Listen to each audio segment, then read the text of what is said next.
A new force of destruction is coming to Rainbow Six Siege in Operation Void Edge, and his name is Oryx. He's a defender, and in addition to crashing through soft walls and sturdy Frenchmen, he can also perform other feats of athletic prowess. Then there's the new attacker, Iana. Don't be alarmed if you shoot her and she disappears. That's just her hologram that looks, moves, and sounds exactly like her. Okay, maybe that's a little alarming. Here's the rundown on the new operators and their gadgets, and a look at what they can do on the newly renovated Oregon map. Let's start with the new Jordanian defender, Oryx, because of the smashing. This is powered by his Rima Dash ability, a quick sprint that lets him move faster than any other operator. With it, he can knock attackers to the ground, including Montaigne and other shield bearers. He can also smash through barricades and unreinforced walls. Keep in mind that while barricades are a breeze, he does take some damage when crashing through a wall, so don't get too smash happy without a friendly dock nearby unless you want to end up losing a 1v1 to wood paneling. Oryx's dash runs on charges.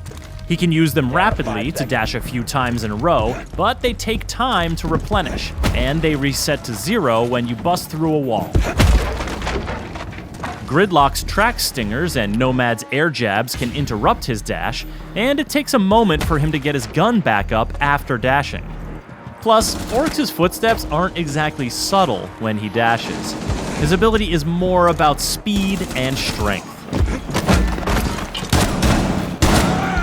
And he's got one more trick up his complete lack of sleeves. Oryx can jump up and grab open hatches, then either peek at his surroundings and drop down, or pull himself up through the hatch to the floor above. He can't do it on roof hatches, and you'll have to break open the hatch first, so choosing his Spas 12 primary over his MP5, or his Bailiff sidearm over his USP 40 isn't a bad idea.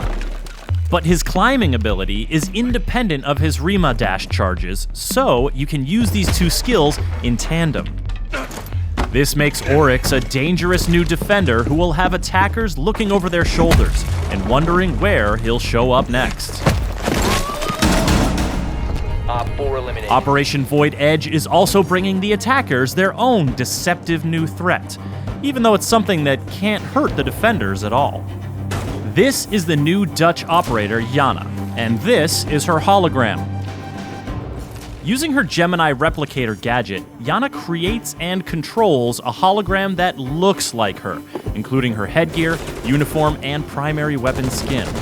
Moves like her, with the exception of rappelling or climbing ladders, and sounds like her.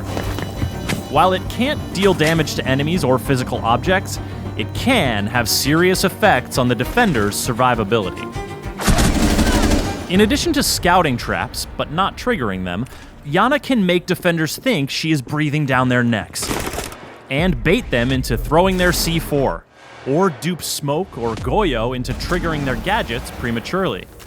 After all, when a defender sees the hologram peek around a corner, or hears it in a hallway, how are they to know it's not the very real and very dangerous Iana?